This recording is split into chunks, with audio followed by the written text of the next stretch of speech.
잠시 교회 소식 말씀드리겠습니다. 코로나 바이러스 감염증에 따른 예배 변경 사항 안내입니다. 저희 교회는 수도권 사회적 거리두기 4단계에 따라 좌석의 10%까지 현장 예배 참석으로 진행하고 있습니다. 주일 예배 실황 영상은 오전 9시와 11시에, 녹화 영상은 오후 2시에 교회 홈페이지를 통해 제공합니다.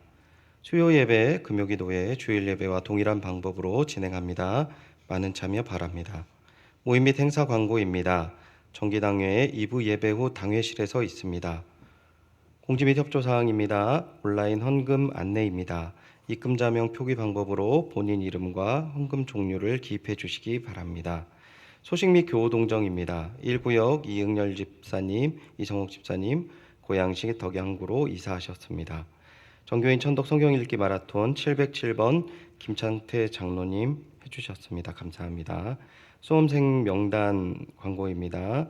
수능일이 11월 18일 목요일에 있습니다. 어려운 코로나 기간 시험을 앞둔 수험생들을 위해서 많은 기도 부탁드립니다. 이상입니다. 다 같이 자리에서 일어나셔서 송영에 맞춰 묵도하심으로 주일 예배를 하나님께 드리시겠습니다.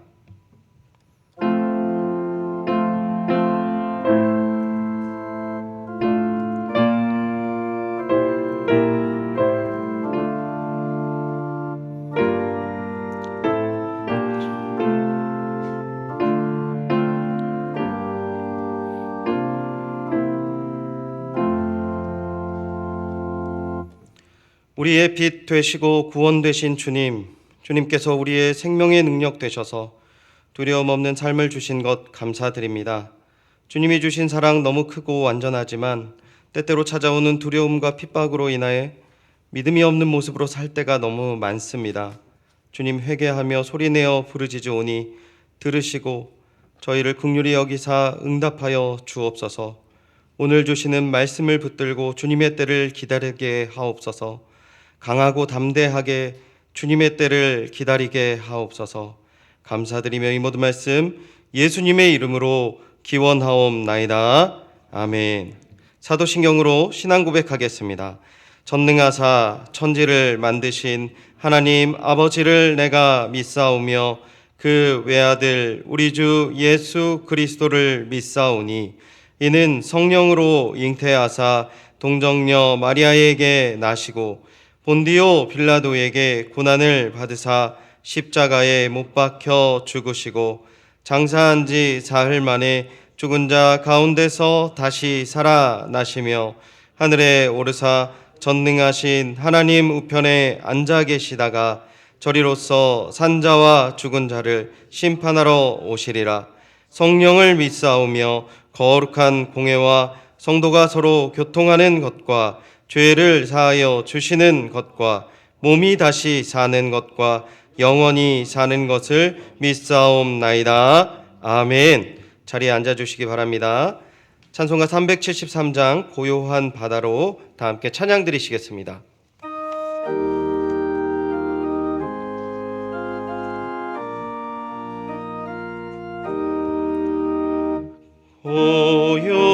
고요한 바다로 저 천국 향할 때 주내게 수풍 주시니 참 감사합니다.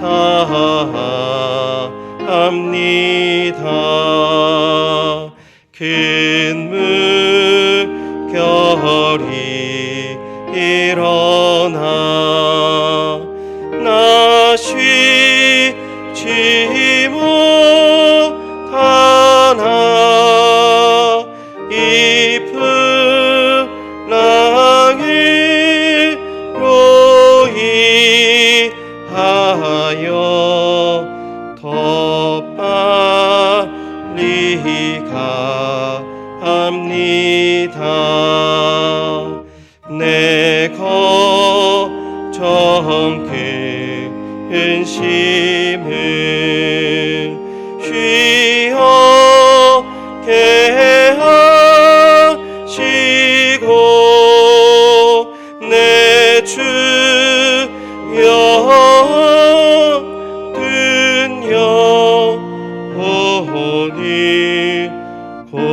곧바게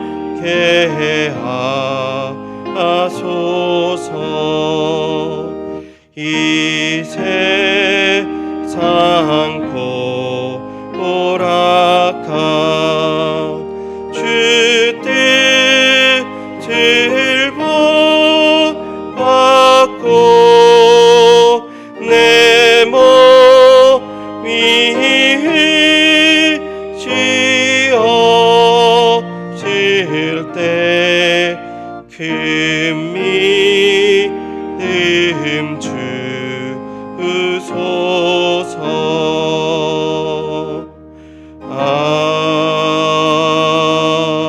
아멘.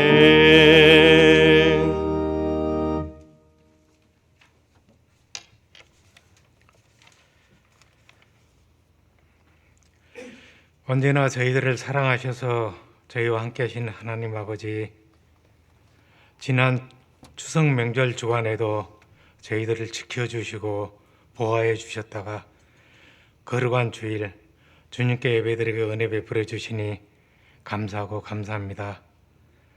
우리가 지난 한 주간을 세상 살면서 상한 심령을 주님 앞에 내려놓고 주님께 나아가오니 주님의 보혈로 저희들을 정결하게 하여 주셔서 온전한 예배자가 될 수 있도록 인도하여 주시옵소서.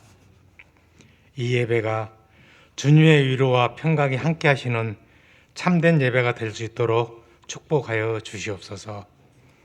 주님, 지난 여름의 폭염과 장마 가운데도 풍성한 결실을 맺게 은혜 베풀어 주신 주님의 그 크신 사랑에 감사드립니다. 이 결실의 계절에 저희들의 믿음도 풍요롭게 열매 맺게 하여 주시옵소서. 우리의 영적 갈증을 채워줄 생명수가 말씀 안에 있고 우리의 영혼을 채워줄 만나가 말씀 안에 있는데 우리는 늘 목말라하고 있습니다. 하나님의 말씀으로 인하여 우리의 갈급한 영혼을 채워주시옵소서. 우리의 믿음이 내가 만족하는 그런 믿음이 아니고 주님이 기뻐하시는 온전한 믿음이 되게 하여 주시옵소서. 연희교회를 사랑하시는 주님, 주님 말씀에 세워진 연희교회가 주님의 사랑을 실천하는 교회가 되게 하여 주시옵소서. 한 영혼을 천하보다 귀하게 여기시는 우리 주님, 연희교회를 통하여 영혼 구원의 역사가 일어날 수 있도록 연희교회를 주님의 도구로 사용하여 주시옵소서. 연희교회를 생명의 빛으로 가득 채워주셔서 어두운 곳을 밝히고 지역사회에 선한 영향을 끼치는 교회로 거듭나게 하여 주시옵소서. 이 나라와 이 민족을 위해 기도드립니다. 대통령과 모든 유정자들이 하나님의 권능을 알게 하시고 은혜를 베푸사 국민들을 올바른 길로 인도하게 하여 주시옵소서. 코로나 방역을 위해 힘쓰시는 모든 분들에게 힘주시고 격려하여 주셔서 그분들의 수고 헛되지 않게 하여 주시옵소서. 나라가 어려울 때일수록 이 나라를 위해 이 민족을 위해 기도하는 저희들이 되게 하여 주시옵소서. 땅끝까지 이르러 예수 그리스도의 증인이 되는 이 나라와 이 민족이 되게 하여 주시옵소서. 사랑의 주님, 주님의 은혜 가운데 주일학교 여름 사역을 잘 마치게 해주심을 감사드립니다. 그러나 갈수록 주일학교 학생들이 줄어들어 걱정입니다.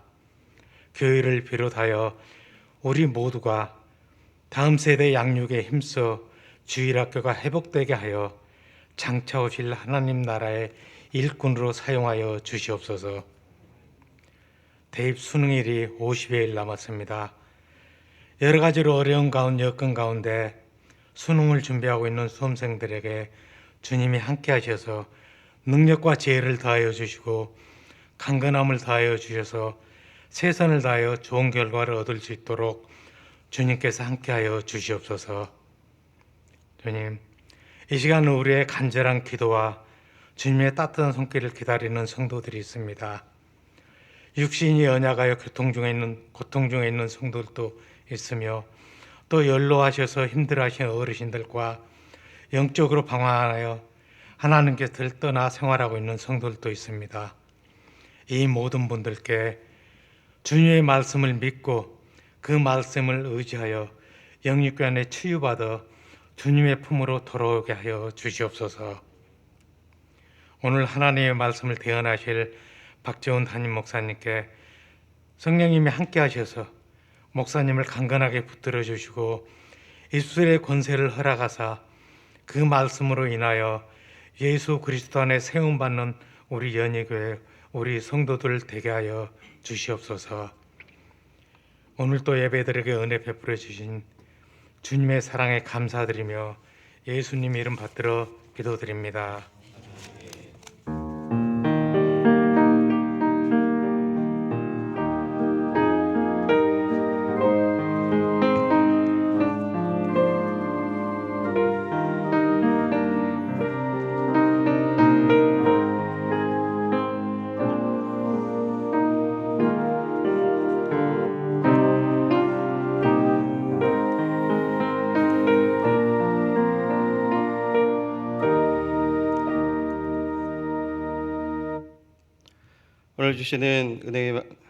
오늘 주시는 은혜의 말씀입니다. 다 함께 겸허한 마음으로 하나님의 말씀을 받겠습니다.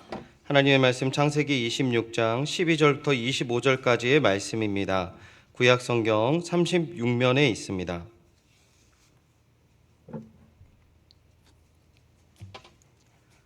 창세기 26장 12절부터 25절까지의 말씀 제가 봉독하도록 하겠습니다. 이삭이 그 땅에서 농사하여 그 해에 100배나 얻었고 여호와께서 복을 주심으로 그 사람이 창대하고 왕성하여 마침내 거부가 되어 양과 소가 떼를 이루고 종이 힘이 많으므로 블레셋 사람이 그를 시기하여 그 아버지 아브라함 때에 그 아버지의 종들이 판 모든 우물을 막고 흙으로 메웠더라. 아비멜렉이 이삭에게 이르되 내가 우리보다 크게 강성한즉 우리를 떠나라. 이삭이 그곳을 떠나 그랄 골짜기에 장막을 치고 거기 거류하며 그 아버지 아브라함 때에 팠던 우물들을 다시 팠으니 이는 아브라함이 죽은 후에 블레셋 사람이 그 우물들을 메웠음이라. 이삭이 그 우물들의 이름을 그의 아버지가 부르던 이름으로 불렀더라. 이삭의 종들이 골짜기를 파서 샘 근원을 얻었더니 그랄 목자들이 이삭의 목자와 다투어 이르되 이 물은 우리의 것이라 하매 이삭이 그 다툼으로 말미암아 그 우물의 이름을 에색이라 하였으며 또 다른 우물을 팠더니 그들이 또 다툼으로 그 이름을 신나라 하였으며 이삭이 거기서 옮겨 다른 우물을 팠더니 그들이 다투지 아니하였으므로 그 이름을 루호봇이라 하여 이르되 이제는 여호와께서 우리를 위하여 넓게 하셨으니 이 땅에서 우리가 번성하리로다 하였더라. 이삭이 거기서부터 부엘세바로 올라갔더니 그 밤에 여호와께서 그에게 나타나 이르시되 나는 내 아버지 아브라함의 하나님이니 두려워하지 말라. 내 종 아브라함을 위하여 내가 너와 함께 있어 내게 복을 주어 내 자손이 번성하게 하리라 하신지라. 이삭이 그곳에 제단을 쌓고 여호와의 이름을 부르며 거기 장막을 쳤더니 이삭의 종들도 거기서 우물을 팠더라. 아멘. 담임 목사님 나오셔서 헌금을 위해 기도해 주시고 신자의 길을 걸으라 라는 제목으로 하나님의 말씀 전해 주시겠습니다.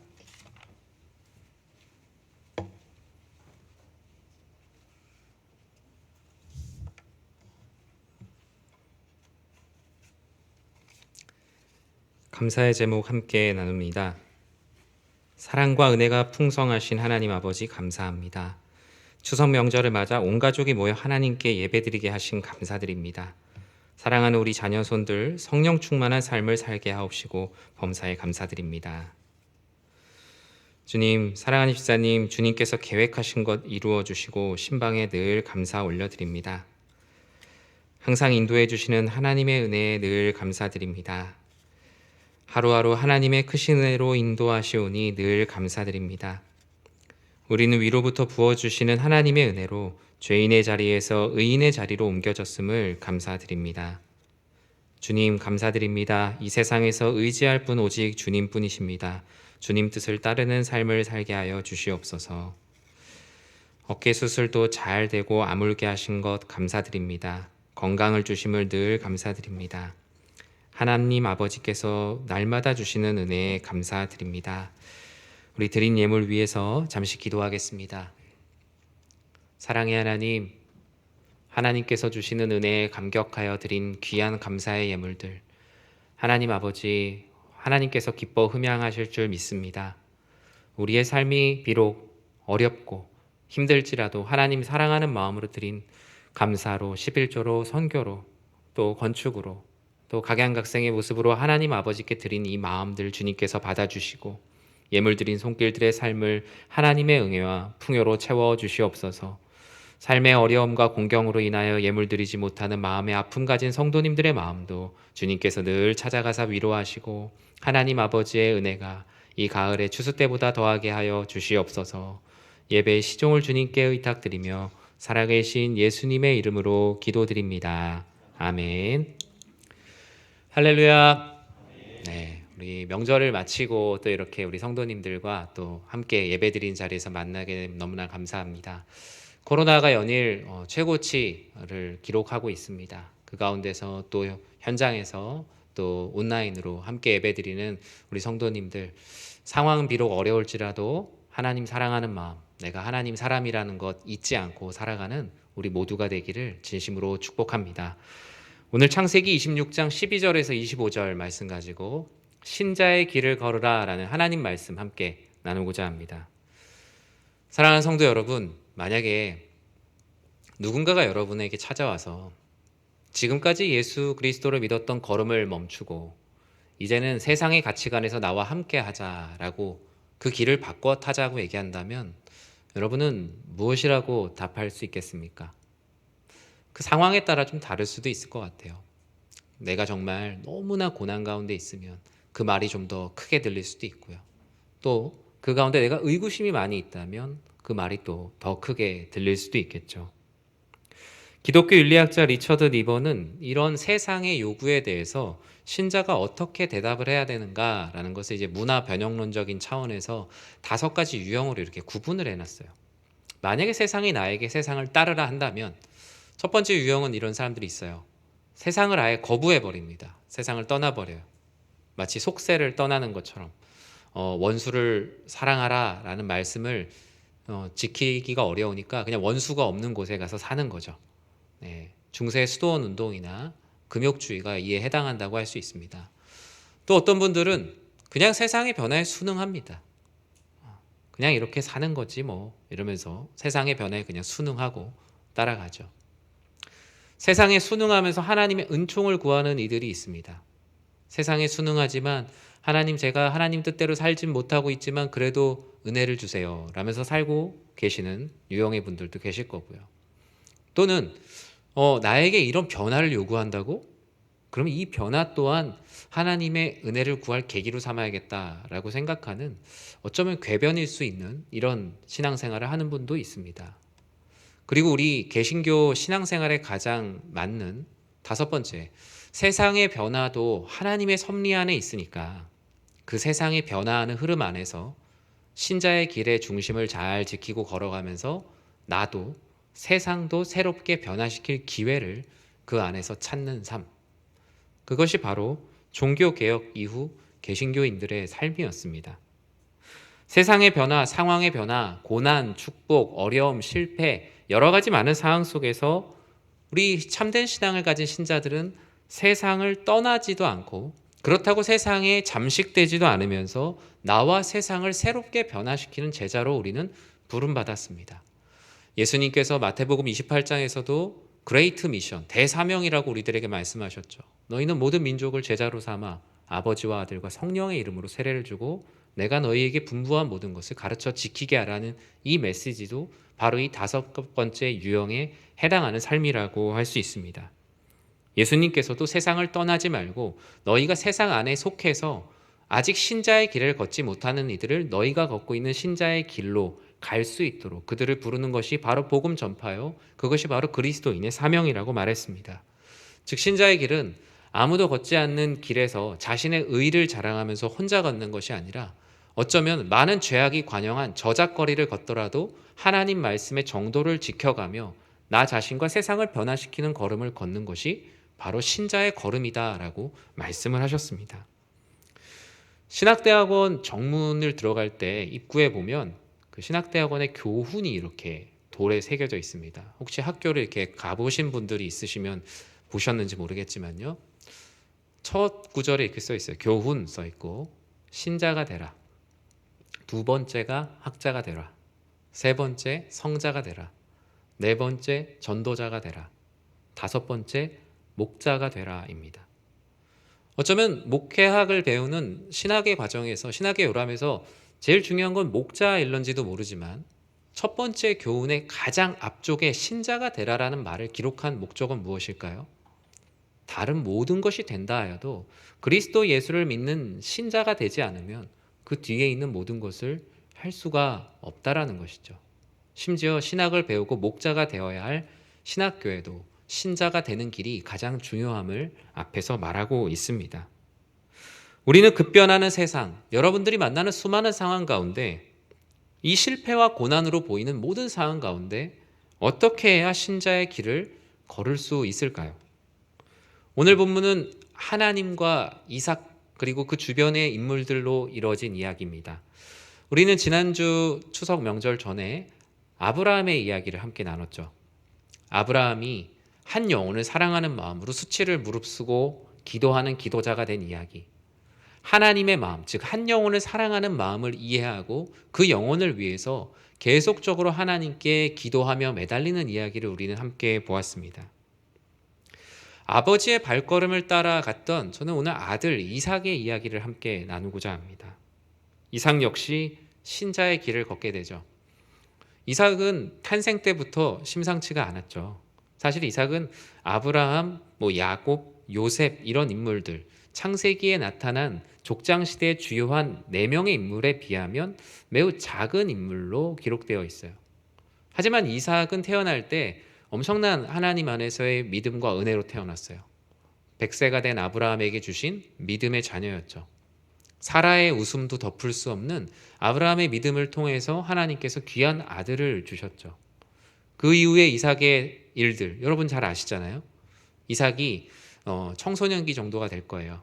이제 그 당시에 하나님께서 아브라함에게 내 자녀를 제물로 바치라라는 말씀을 듣게 되죠.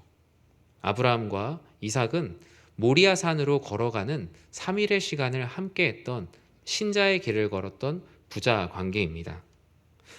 저는 이삭의 오늘 본문을 통해서 이삭의 일생을 통해서 이삭의 큰 3가지 걸음을 좀 보려고 하는데요. 첫 번째는 바로 이 두렵고 떨리는 걸음을 우리가 먼저 좀 주목해 봤으면 좋겠어요. 이삭이 신자로서 걸었던 그 걸음은 처음부터 완성된 걸음이 아니었어요. 이삭이 걸었던 그 걸음은 어떤 일이 일어날지 모르고 걷는 매우 두렵고 떨리는 걸음이었어요. 여러분 한번 그 시간으로 돌아가 볼까요? 아브라함이 아들 이삭을 데리고 모리아 산으로 갑니다. 아버지 아브라함이 가고 그 뒤를 이삭이 따라요. 하나님의 뜻은 모르지만 하나님과 아버지를 믿는 마음으로 그 모리아 산을 향해서 가는 3일의 시간. 그 시간은 너무나 힘든 시간이었을 거라는 생각이 듭니다. 철학자 키에르케고르는 이 3일의 시간을 가지고 책을 썼어요. 이 3일의 시간. 자신이 제물로 바쳐지는 이 3일에 걷는 시간을 통해서 책을 썼는데 그 책의 제목이 공포와 전율이에요. 공포와 전율. 근데 이게 사실 좀 오역에 좀 가까운데 원래 이 키에르케고르는 빌립보서 2장 12절 말씀을 읽으면서 아브라함과 이삭의 걸음을 조명했어요. 근데 빌립보서 2장 12절의 말씀이 뭐냐면 두렵고 떨림으로 너희 구원을 이루라. 즉 신자의 길을 가는 건 두렵고 떨리는 마음이 있다 할지라도 하나님께서 주신 구원을 이루라. 즉 그래서 이 책의 제목은 공포와 전율이라는 겁주는 말보다는 하나님의 구원 앞에 신자의 길을 걸으면서 두렵고 떨림으로 어떻게든 그 걸음을 걷고자 하는 그 마음. 두렵고 떨림이라는 제목이 좀 더 맞는 것 같습니다. 결국 이 책에서 얘기하는 핵심은 신자의 길을 걷는 건 너무나 어려운 일이다. 생각보다 쉬운 일이 아니고 단 신자의 길은 그 길이 좁고 험할지라도 그 가운데 많은 굴곡이 있을지라도 우리가 마땅히 서로를 존경해야 되고 그 모습을 찬양해야 된다. 즉 신자의 길은 논리적으로 설명되는 것이 아니며 오직 하나님의 은혜로 걸어온 것이다 라는 것이 이 책의 핵심입니다. 아버지가 믿음의 조상 아브라함인 삶을 사는 건 어떨까요? 이삭에겐 그것도 감당할 수 없는 아주 큰 부담과 같은 숙제였을 것입니다. 아주 대단한 위인, 대단한 정치인, 존경받는 분을 부모님으로 모시고 그 기대에 충족할 수 없을 것 같은 삶을 살아가는 것 상당히 힘든 일이죠. 그러나 하나님께서는 아브라함 그에게 주셨던 그 약속을 이삭에게도 계속적으로 이어가게 해주시길 원하셨어요.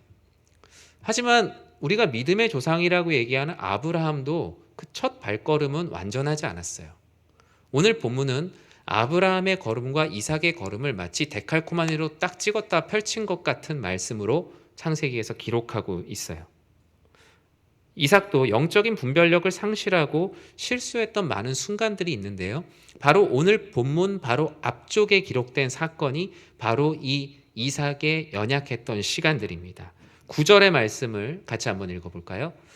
이에 아비멜렉이 이삭을 불러 이르되 그가 분명히 내 아내거늘 어찌 내 누이라 하였느냐. 이삭이 그에게 대답하되 내 생각에 그로 말미암아 내가 죽게 될까 두려워하였음이로다. 이거 이삭의 이야기인데 여러분 이전에 이거 똑같은 사건 창세기에서 혹시 보지 않으셨어요? 아버지 아브라함이 똑같은 잘못을 했어요. 하나님께. 사라를 자신의 누이라고 소개했죠. 왜요? 자신이 뭔가 위험해질까 봐. 그런데 아들 이삭이 똑같은 죄를 짓는 거예요. 똑같이 자신이 신앙생활할 때 시험에 들고 연약했던 모습을 아들 이삭이 동일하게 반복을 하고 있습니다. 하나님께서 사실 이 잘못을 하기 전에 하나님께서 미리 단도리를 치셨어요. 약속을 하셨어요. 아브라함에게 주셨던 말씀을 26장 앞에 다시 이삭에게 주세요. 두려워할까 봐. 뭐라고 얘기해요? 내 자손을 하늘의 별과 같이 번성하게 하여 이 모든 땅을 너에게 주리라. 약속을 하셨어요. 내가 너와 함께하리라. 너의 그 신자의 길 가운데 함께하리라 말씀하셨지만 이삭의 마음 가운데 있는 두렵고 떨림은 더 강한 것이 찾아오자 그 길에서 금방 뛰어내려 버렸어요. 자신의 아내를 누이라고 얘기해야 이 위기로부터 벗어날 수 있다고 생각했지 나와 함께하고 계시는 신자의 길에도 동행하고 계시는 임마누엘 하나님을 느끼지 못했던 것이죠. 그런데 정말 불행 중 다행으로 하나님께서 용서해 주세요. 용서해 주시고 아비멜렉을 통해서 큰 은혜를 받게 하셔서 그가 거기서 목숨을 보호받게 됩니다. 이 사건은 그의 믿음 없는 일이 그대로 드러난 사건이었죠. 그렇다면 이 이삭이 두려움과 떨림으로 걸었던 걸음, 그리고 이로 인해서 하나님께 큰 죄를 지었던 이 걸음은 무의미한 걸음일까요? 그렇지 않습니다. 다른 사람들이 봤을 땐 수치스러운 걸음이었을 수 있고 하나님의 믿음 앞에 실패한 인생이라고 할 수 있지만 이삭은 이 작은 실패에서 엄청난 은혜와 교훈을 얻었어요. 뭐예요? 내가 다시는 이런 흔들릴 만한 일이 있을지라도 신자의 길에서 내려오지 말아야겠다. 지금 이 일을 반면교사로 삼기로 다짐했기 때문에 이삭의 이 두렵고 떨리는 걸음은 결코 실패가 아니었어요. 사랑하는 성도 여러분, 저는 우리 이삭의 첫 발걸음에서 우리들의 신앙에서의 걸음을 봅니다. 신앙생활하면 완벽하게 신앙생활을 할 수 있습니까? 부족한 부분들이 너무 많죠. 그리고 지나온 발자국들도 하나님 앞에 부끄러운 부분들이 많습니다. 세상은 그것을 실패와 성공으로 구분하지만 하나님을 믿는 마음을 가지고 걸어온 그 모든 걸음은 다 의미가 있어요. 지금 여러분께서 걷고 있는 그 걸음이 불완전해 보이고 어려울지라도 마음 가운데 어떻게 해야 될지 모를지라도 딱 한 가지만 기억하신다면 그 걸음은 하나님께서 기뻐하시는 걸음이에요. 어떤 걸음이요? 바로 하나님을 나의 구주로 섬기며 걷는 걸음이라면 그 모든 걸음은 두렵고 떨림이 있을지라도 실패가 있을지라도 하나님께서 도우시는 신자의 걸음임을 믿으시기 바랍니다. 이삭이 걸었던 두 번째 신자의 길은 바로 순종의 걸음이에요. 오늘 말씀 앞서 이제 앞부분에서 두렵고 떨리는 걸음, 이삭의 청소년기 때의 걸음과 그리고 오늘 본문에서 시작한 앞부분의 걸음을 보았어요. 그런데 이삭은 하나님 말씀 앞에 순종하는 걸음을 하나하나 배우게 돼요. 2절에 보면 하나님께서 이렇게 약속하셨어요.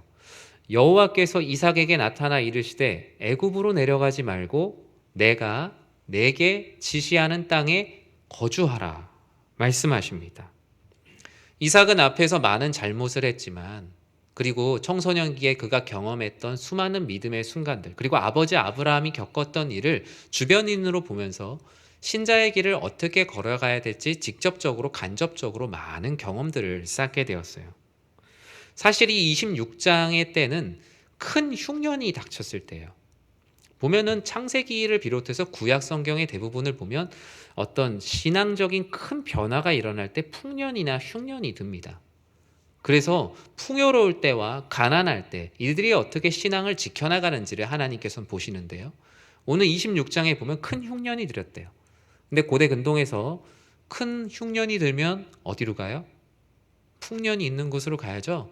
근데 대부분 다 그것이 애굽이었어요. 즉 애굽으로 가는 것, 흉년이 들었을 때 애굽으로 가는 건 시대의 상식이에요. 물이 위에서 아래로 흐르듯이 당연히 그곳으로 가야 하는데, 하나님께서 말씀하세요. 애굽으로 내려가지 말고 내가 너에게 지시하는 땅에 가서 거주하라 라고 말씀하세요. 이삭은 이 말씀에 순종하기로 발걸음을 뗍니다. 비록 순종함으로 발걸음을 뗐지만 두려움 가운데 자신의 아내를 누이라 말하는 연약함이 드러내기도 했지만 그는 그 걸음을 뗐어요. 하나님께서는 아버지 아브라함에게 하시고 아버지 아브라함이 해내지 못했던 일들을 이삭에게 계속 요구하세요. 왜 그러냐면요, 오늘 말씀 이전에 창세기 앞에도 보면은 하나님께서 아브라함에게 애굽으로 가라고 하는데 어때요? 애굽으로 가지 말라고 하는데 거길 가요. 아버지가 믿음의 연약함으로 해내지 못했던 일을 아들에게 동일하게 요구하시면서 너는 조금 더 다른 삶을 살아라, 너는 더 진일보한 신앙의 삶을 살라고 다시 한번 과제를 던져주고 계세요. 근데 사실 이삭이 하나님 말씀에 순종하지만 왜 두려움이 없겠어요? 유목민이잖아요. 돌아다니는 사람에게 갑자기 별로 가치 없어 보이는 땅에 머물라라고 하는 것은 자신의 삶의 패턴에도 맞지 않고 내가 잘해왔던 것도 아니에요. 그러니까 내가 할 만해서 순종할 수 있는 일이 아니라 내가 할 수 없는 일을 따라야 되는 거기 때문에 너무나 힘든 일이에요. 내 계획이 있었을 거고, 앞서 말씀드린 대로 흉년이 들었을 때 애굽으로 내려가는 것이 시대의 상식임에도 불구하고 하나님께서 명령하신 땅에 거주하기로 그는 그 순종의 걸음을 뗍니다. 하나님 말씀대로 그랄에 남은 이 이삭에게 하나님께서는 놀라운 축복을 주셨어요. 오늘 본문 맨 앞에 우리가 읽었던 말씀입니다. 우리 12절과 13절 말씀 같이 한번 읽어볼까요? 이삭이 그 땅에서 농사하여 그해 100배나 얻었고 여호와께서 복을 주심으로 그 사람이 창대하고 왕성하여 마침내 거부가 되어. 아멘. 여러분, 이 말씀을 그냥 읽으시면 그냥 이삭이 부자가 됐구나 이렇게 읽으실 텐데, 이 12절과 13절은 반전이에요. 반전. 왜요? 하나님께서 지시하신 땅 자체가, 그리고 이삭의 이제까지의 삶의 패턴이 농사하여서 거부가 될 수 있는 경험이나 지식이 없는 사람이라는 거예요. 그가 순종의 걸음을 그냥 뗐고 잘하는 걸음도 아니지만 그곳에 갔더니 경험도 아니고 능력도 아니고 하나님의 은혜로 그가 해보지도 않은 농사를 통해서 하나님께서 100배의 소출을 허락하셨다라는 거예요. 이삭은 많이 놀랐어요. 나에게 그런 능력과 지식이 없는데 하나님 말씀에 순종하여 나아갔더니 나에게 이곳에 살 수 있게 하시는구나. 이미 그곳에 도착하면서 이삭은 앞서 자신이 불순종했던, 앞서 자신이 두려움과 떨림 가운데 실수했던 많은 것들을 더 부끄럽게 느끼게 되었고 하나님께 더 순종해야겠다는 마음을 가지게 됐어요. 그의 마음에 성령이 충만하였고 하나님의 뜻이라면 내가 어디든지 정말 아골골짝 빈들에도 가겠다라는 확신이 그 가운데 넘치게 되었어요. 순종을 하면 할수록 확신이 점점 더 커지게 된 거예요. 그에게 이제 순종은 내가 하기 싫은 것을 억지로 하는 것이 아니라 하기 싫은 것임에도 불구하고 할 줄 모르는 것임에도 불구하고 즐거운 걸음이 되었던 거예요. 이것이 바로 신자의 걸음에 생명샘을 주시는 순종의 걸음이 되었던 거예요. 이삭은 이젠 순종의 걸음에서 한 발을 더 나아갑니다. 하나님께만 순종한 것이 아니라 이웃을 사랑하는 화평의 걸음을 걷기로 작정을 해요. 14절에서 16절 우리 같이 한번 읽어볼까요? 양과 소가 떼를 이루고 종이 심이 많음으로 블레셋 사람이 그를 시기하여 그 아버지 아브라함 때에 그 아버지의 종들이 판 모든 우물을 막고 흙으로 메웠더라. 아비멜렉이 이삭에게 이르되 내가 우리보다 크게 강성한즉 우리를 떠나라. 12절과 13절 아까 왕성하여 마침내 거부가 되었더라 하면서 성경이 끝나면 이삭의 이야기가 아주 행복하게 끝날 텐데 오늘 본문에는 이제 새로운 인물이 새로운 사건이 등장을 합니다. 하나님 안에서 우리가 행복하게 살아가면 하나님께서 기뻐하세요. 하나님은 우리를 시기하지 않으시는데 어때요? 블레셋이 그곳에 있는 이방인들이 하나님의 사람이 풍요를 누리는 것을 시기하기 시작합니다. 이 시기는 점점 더 악을 먹고 자라서 커졌고 결국엔 악한 행동에까지 이르게 되죠. 생명과 같은 우물을, 그것도 믿었던 아비멜렉 왕이 흙으로 메워버린 거예요. 여러분, 우물을 흙으로 메워버린다는 게 얼마나 충격적인 일일까요? 저도 어릴 때 저희 동네에 이 펌프가 있었어요. 물 이렇게 한 바가지 넣고 하는 그 펌프 있잖아요.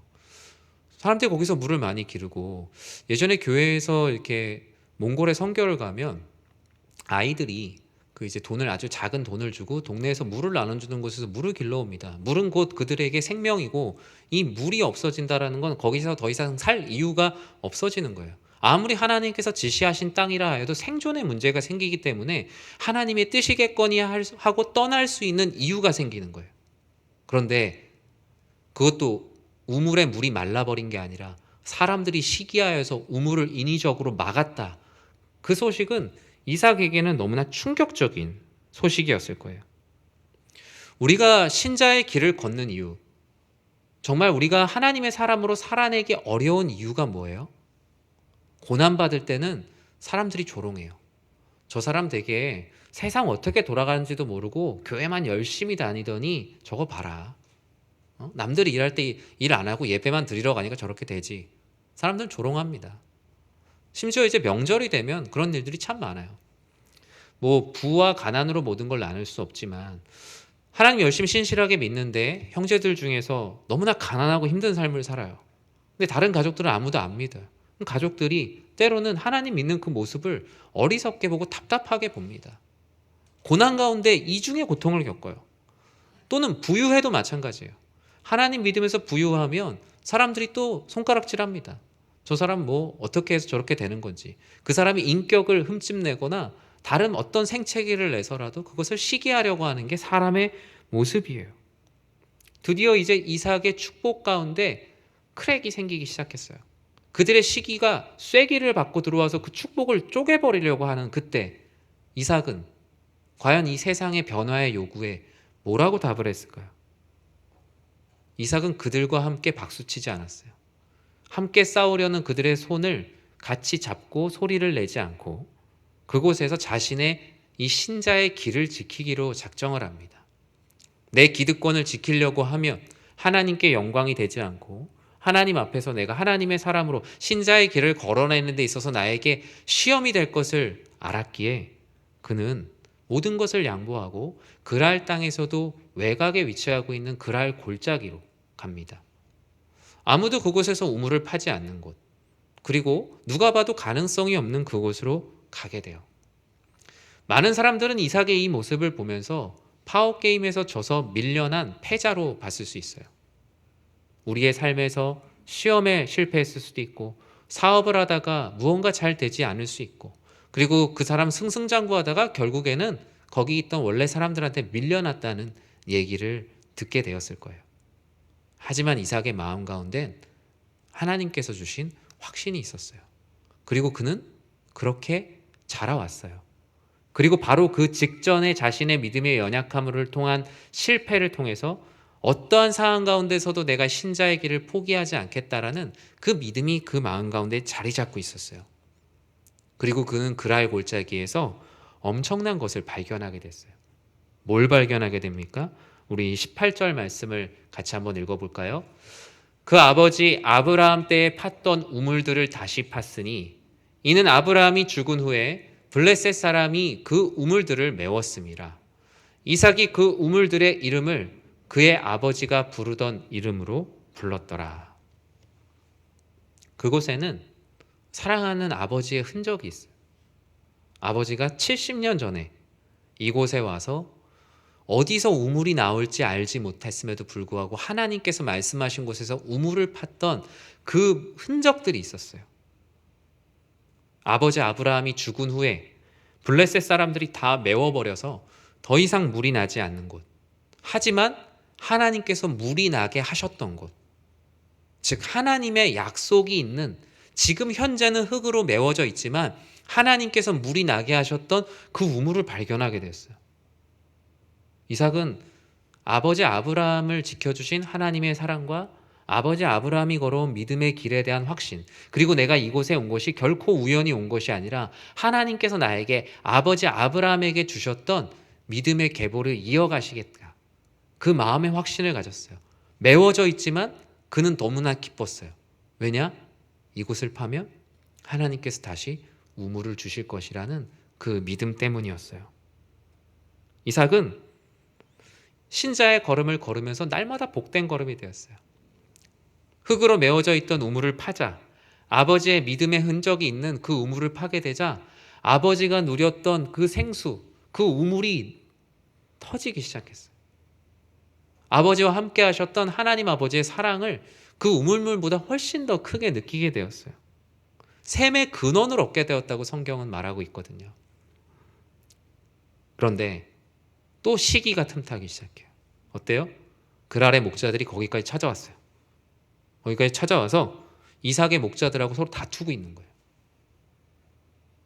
이삭은 기도했겠죠. 하나님 어떻게 할까요? 하나님께서 말씀하셨어요. 너는 계속적으로 나를 믿는 길을 걷고 있지 않냐? 다툼과 분열을 피해라.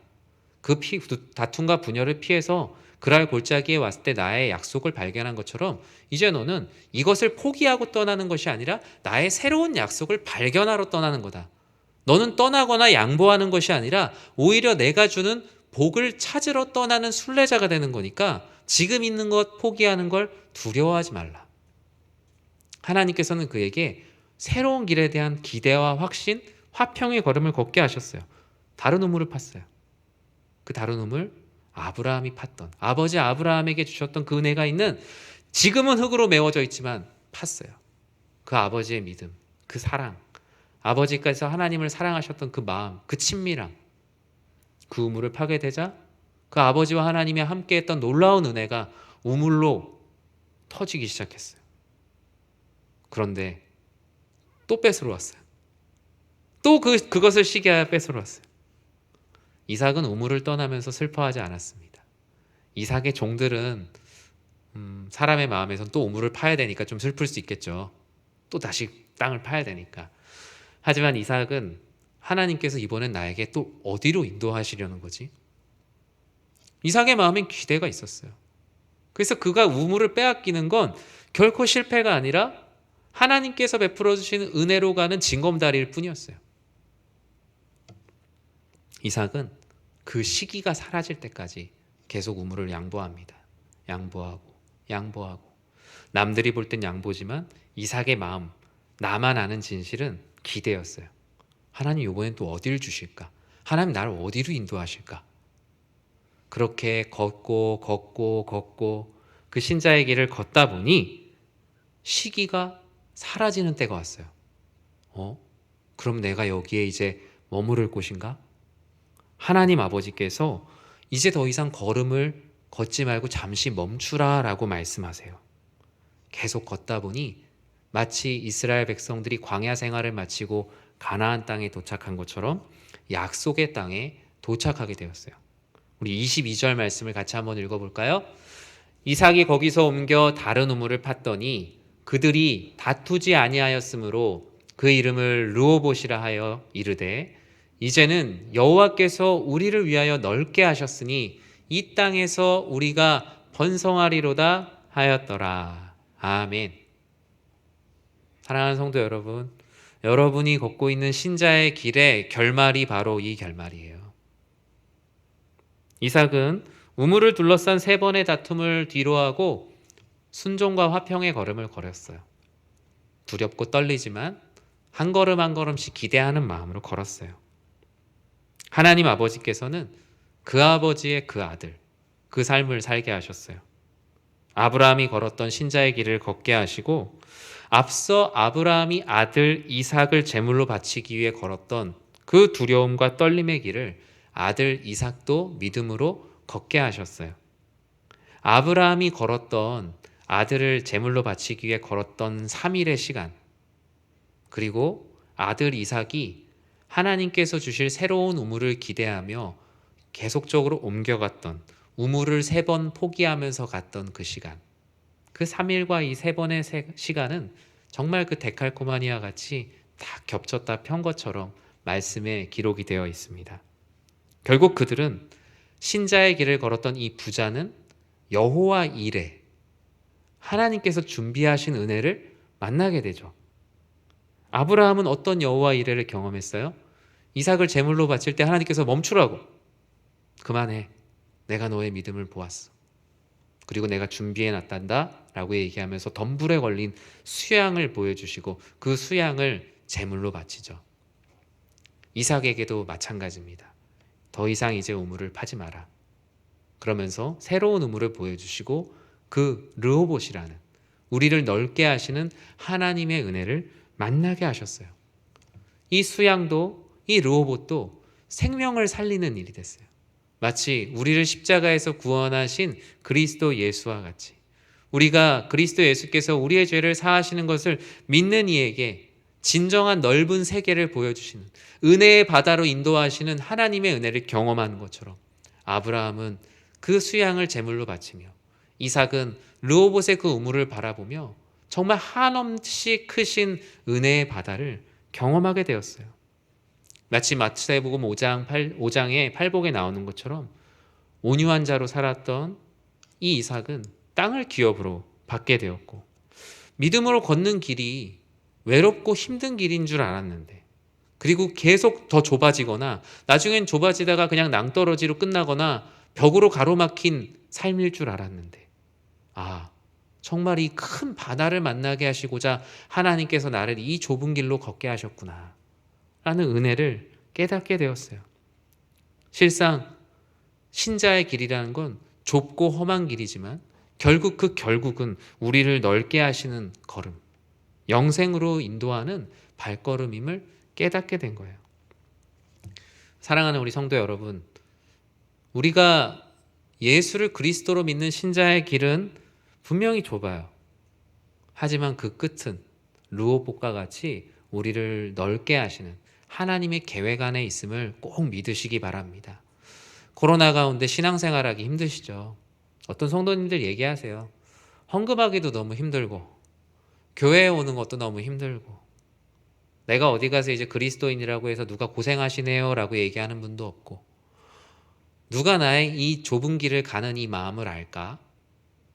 누군가 나를, 내 마음을 알까? 고민하고 있는 분들이 참 많더라고요. 이삭도 이것을 공유할 수 있는 사람이 없었어요. 종들과 이것을 얘기했겠어요? 그는 철저히 하나님과 대면하여 기도했어요. 하나님께서는 그래서 그를 하나님께서 기뻐하시는 길로 계속 인도해 주셨어요. 비록 저를 비롯한 여러분들의 삶에서 신앙인으로 살아가면서 걷는 신자의 길이 얼마나 실패가 많았습니까? 하나님 앞에 부끄러워서 얘기하기도 뭐한 우리의 그 민낯이 얼마나 많습니까? 하지만 하나님께서 그때마다 보호해 주셨어요. 마치 이삭이 자신의 아내를 누이라고 얘기하고 정말 인륜을 저버리고 거짓말을 하면서 자신을 보호했던 것 같은 그런 우리 안에 부끄러움도 있겠죠. 하지만 하나님께서는 하나님을 신뢰하고자 걷는 이들을 계속적으로 신자의 걸음으로 인도해 주셨어요. 중등부 때 이렇게 수련회를 가서 수련회가 끝나면 이렇게 끝나는 날에 같이 동그랗게 손을 잡고 항상 불렀던 찬양이 있어요. 찬양의 가사가 이래요. 우리가 걷는 이 길은 보기에 좁고 험하며 찾는 이 매우 적어서 외롭지만 이 길 끝에는 우리 주님이 계셔 우리를 그 품에 안아주시리. 세상 사람들 우리들을 보며 어리석다고 조롱하지만 이 길을 가는 자마다 영원히 주와 살리라. 오늘 말씀에 있는 그 내용 그대로예요. 그리고 우리가 신앙생활하는 삶 그 내용 그대로예요. 우리가 가는 길이 넓다 하지 않습니다. 하나님은 분명히 신자의 길은 좁다 하고 찾는 이가 매우 적어서 외로운 길이라고 말하고 있어요. 이삭은 누군가 세력을 이루어서 우물을 판 것이 아니었어요. 너무나 외롭지만 그 길 끝에는 주님이 계시고 르호봇과 같이 우리를 넓게 하시는 하나님이 있다는 사실을 믿었기에 그는 계속적으로 하나님 아버지를 찬양하고 걸을 수 있었던 것입니다. 말씀을 맺습니다. 우리의 신자의 길은 진행형이에요. 완성되지 않았어요.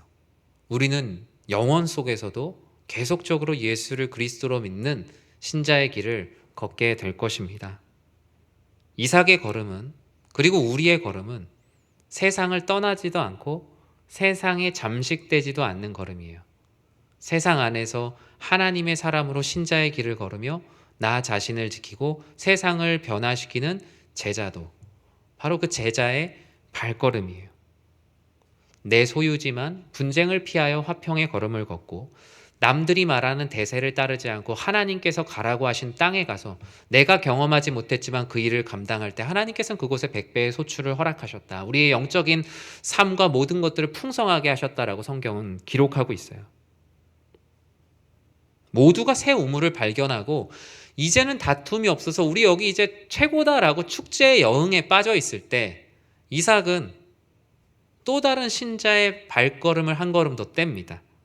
23절과 24절에 그 걸음이 이렇게 기록되어 있어요. 우리 같이 한번 읽어볼까요? 이삭이 거기서부터 브엘세바로 올라갔더니 그 밤에 여호와께서 그에게 나타나 이르시되 나는 내 아버지 아브라함의 하나님이니 두려워하지 말라. 내 종 아브라함을 위하여 내가 너와 함께 있어 내게 복을 주어 내 자손이 번성하게 하리라 하신지라. 아멘. 모두가 다 신자의 걸음이 끝났다라고 생각할 때, 우물을 파는 것이 끝났다라고 생각할 때 이삭은 하나님을 찾아갔어요. 조용히 브엘세바로 올라갔어요. 브엘세바는 하나님께서 아버지 아브라함에게 약속하신 자리였어요. 정말 지금까지 하나님, 제가 하나님 믿으면서 살아온 게 그 헛고생이 아니었네요. 제가 하나님 뜻대로 살아오는 게 다른 사람들이 참 왜 그렇게 사냐고 얘기했는데 하나님 그래도 잘 살아왔네요. 여러분들도 그런 삶을 사셨어요. 가정이 어려울 때, 또 자녀들을 신앙으로 키워나갈 때, 또 교회가 어려울 때, 내가 속한 곳이 어려울 때 어떻게든 그 신자의 자리를 지켜내시면서 잘 지내오셨잖아요. 이삭은 자기 스스로 위로하려 하지 않고 하나님께 찾아갔는데 하나님이 그날 밤에 이삭을 만나주셨어요. 아브라함의 아들로서가 아니라 그냥 이삭으로. 키에르케고르가 말하는 신 앞에 선 단독자. 모든 사람이 신 앞에 선 단독자가 되어야 된다 그러거든요. 누구의 아들, 뭐 권사님의 딸, 뭐 이런 게 아니라 그냥 나 자신으로 하나님 앞에 서야 된다라고 믿음의 근원을 말하거든요. 그날 이삭은 신 앞에 선 단독자가 됐어요. 하나님께서 말씀하셨어요. 나는 내 아버지 아브라함의 하나님이니 두려워하지 말라. 내 종 아브라함을 위하여 내가 너와 함께 있어 내게 복을 주어 내 자손이 번성하게 하리라 하신지라. 아버지 아브라함에게 한 약속은 공수표가 아니었다. 그리고 그 말씀, 내 자손이 번성하게 하리라라는 그 약속은 너를 통해 흘러갈 것이고 그 약속은 여전히 유효하다. 너도 누군가 너 자녀에게 아브라함이 될 것이고 그리고 하나님께서 베풀어 주신 그 은혜, 마치 데칼코마니아 같이 찢겼던 그 연약함, 그 풍성함, 수많은 것들을 통해서 너의 자녀손들이 같이 신자의 길을 걷게 될 것이다. 이삭은 너무 감격했죠. 너무 감격했고 그곳에서 하나님의 임재를 느꼈어요. 하나님이 정말 나와 함께 하시는구나. 그래서 이삭은 그 자리에서 바로 제단을 쌓았어요. 사람에게 자랑하는 것이 아니라 나 혼자만의 예배를 드렸어요.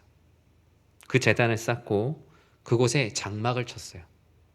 이곳이 바로 하나님의 임재가 있는 곳이구나. 이곳이 바로 하나님께 예배드려야 될, 내가 거해야 될, 내가 평생 하나님 앞에 서야 될 자리구나. 그의 예배의 자리를 그곳에 펼칩니다. 그 모습을 본 이삭의 종들이 어땠어요? 참 재미있게 끝나는데, 이삭의 종들이 우리 주인님이 여기서 예배드리는 거 보니까 여기서 뭐 파면 다 나오나 보다 하면서 다 같이 우물을 파면서 끝납니다. 믿음이 연약한 자들에게도, 심지어 믿지 않는 이들에게도 이곳이 축복의 자리임이 드러나는 삶, 즉 하나님의 사람으로 세상을 변화시키는, 세상에 선한 영향력을 끼치는 제자의 삶을 이삭이 살게 되었다라는 거예요. 사랑하는 성도 여러분, 여기 부모 세대도 계시고 자녀 세대도 계실 텐데, 저는 여러분들이 아브라함이 된다면 여러분의 자녀 세대가 바로 이삭의 세대, 야곱의 세대, 요셉의 세대가 되기를 진심으로 기도합니다. 여러분들 실패했던 것까지도 하나님께서 오답노트처럼 다 적어주셔서 여러분 자녀에게 꼭 문제로 내주셨으면 좋겠어요. 그래서 너희 부모 때는 실패했지만 너희들은 풀어봐라. 너희들은 성공해서 여기 안에서 더 많은 은혜를 누리라고. 그것이 자녀들에게, 그 자녀에게. 우리 교회도 마찬가지예요. 우리 교회에 어르신 세대 때 누렸던 그 메워져 있던 우물이 다시 한번 파여지고, 그 안에서 누렸던 수많은 그 샘의 근원을 발견하고, 그 다음 세대들이 이전에 우리 세대에게 주셨던 축복이 바로 여기 있었구나, 하나님의 약속이 있었구나라는 것을 메워진 우물을 파면서 기뻐하는 교회. 저는 그런 교회가 되기를 진심으로 기도합니다. 세상을 떠나지도 세상에 잠식되지도 않는 신자의 길을 행복하게 걸어가는 우리 모든 성도님들이 되시기를 주님의 이름으로 간절히 축원합니다.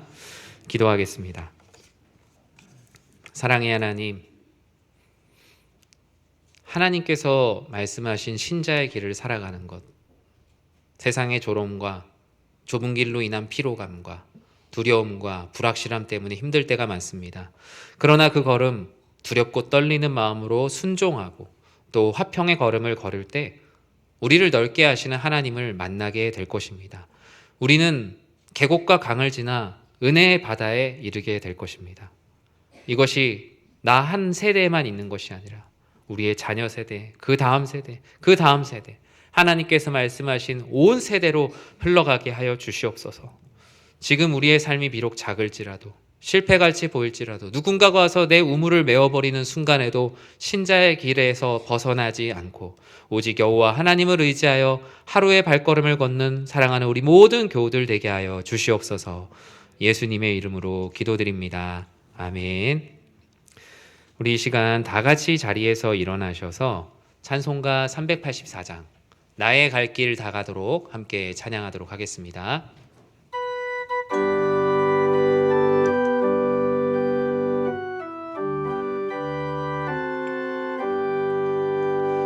나의 갈 길 다 가도록 예수 인도하시니 내 주 안에 있는 긍휼 어찌 의심하리요. 믿음으로 사는 자는 하늘 위로 받겠네. 무슨 일을 만나든지 만사 형통하리라. 무슨 일을 만나든지 만사 형통하리라. 나의 갈 길 다 가도록 예수 인도하시니 어려운 일 당한 때도 족한 은혜 주시는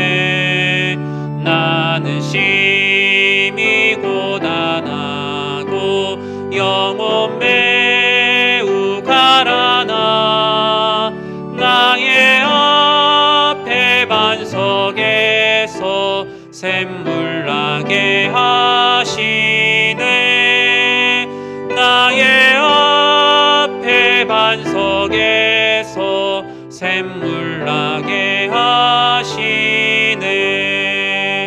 나의 갈 길 다가도록 예수 인도하시니 그의 사랑 어찌 큰지 말로 알 수 없도다. 성령 감화 받은 영혼 늘 날아갈 때에 영영 부를 나의 찬송 예수 인도하셨네. 영영 부를 나의 찬송 예수 인도하셨네.